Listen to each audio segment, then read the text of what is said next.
Hello guys, आइए अब हम लोग बात करते हैं Faraday's first law of electrolysis.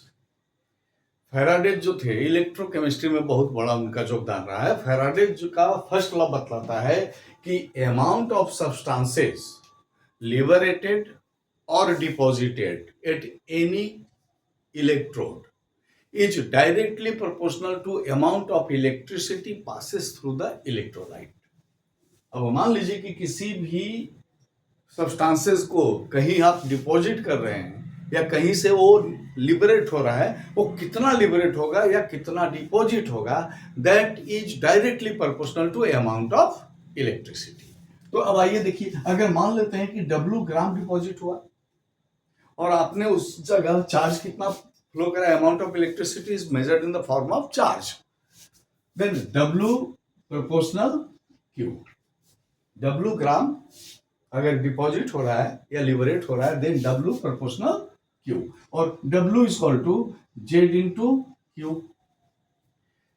Z constant of proportionality है और इस Z को बोला जाता है इलेक्ट्रोकेमिकल इक्विवेलेंट। अब एक चीज और है कि Q इज इक्वल टू होता है I इंटू T। तो हमारे पास एक और फॉर्मूला आ जाएगा, इसका अगर हम लोग यूज कर दे तो कि W is equal to Z into I into T। W equal to Z into I into T।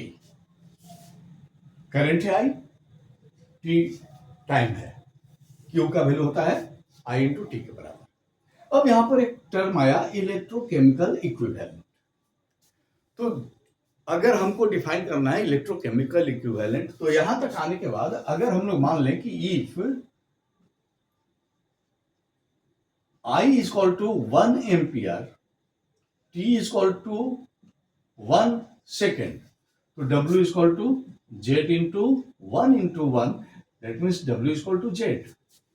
Electrochemical equivalent is equal to the amount of substances liberated or deposited at the electrode if 1 ampere current passes through the electrolyte for 1 second. 1 ampere का current 1 second तक किसी electrolyte से आप पास करा दीजिए और उतने समय में उस सब्सटेंसेस का जो अमाउंट डिपॉजिट हो रहा है या लिबरेट हो रहा है, that is called electrochemical equivalent of that substance. तो आशा करते हैं ये आपको समझ में आ गया होगा। तो आइए चैनल को आप सब्सक्राइब कीजिए, लाइक कीजिए, सपोर्ट कीजिए, ताकि हम आसान शब्दों में आपको केमिस्ट्री और फिजिक्स दे सकें। Thank you.